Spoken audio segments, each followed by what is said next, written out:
I didn't just name my brand, I birthed it from the belly of battles you'll never see in photos, from a childhood spent tiptoeing around silence so loud it could shatter glass, from rooms filled with people but empty of safety, from prayers whispered in darkness while fear slept next to me like a shadow.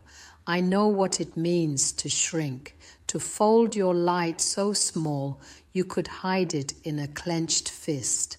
I know the weight of words not said, dreams not chased, truth not spoken, because being good seemed safer than being whole. They didn't just call me names, they called me small, too much, too emotional, too confrontational.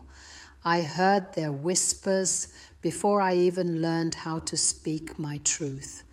I felt their eyes roll before I found the courage to lift mine. There were nights in Nigeria when I lay beneath a makeshift bed praying not just for sleep, but for peace, for safety, for silence that didn't scream. There were moments in Austria when I swallowed my words like bitter medicine because fitting in seemed easier than fully me.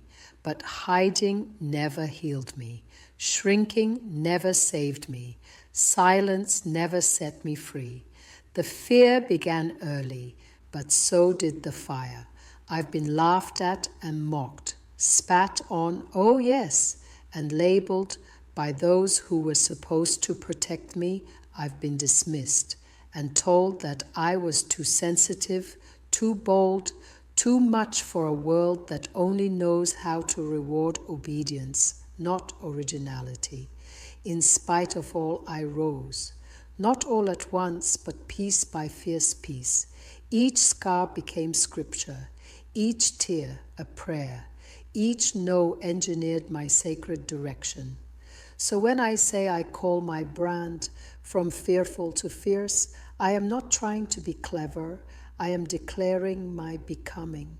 This is the sound of a woman who learned how to rebuild herself from the ashes of unspoken pain. You have no idea. This is the story of a girl who refused to let disappointment, betrayal, or mockery become her final name.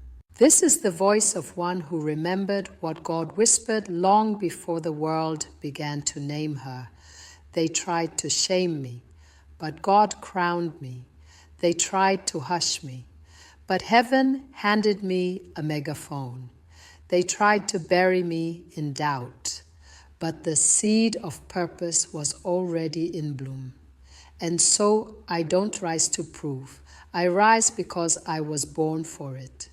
So when I call my brand from fearful to fierce, I call it what I had to become. A woman who does not flinch in spite of gut-wrenching betrayal, who does not apologize for survival, who knows that forgiveness is not forgetfulness, and that fire baptized in faith is unstoppable. And now I speak not just for myself, but for the women who were told to shrink and chose instead to roar, even quietly, even trembling, but always rising. After many doubtful nights and fake happy noons, I went from hiding my story to declaring it. That shift, that's the fierce.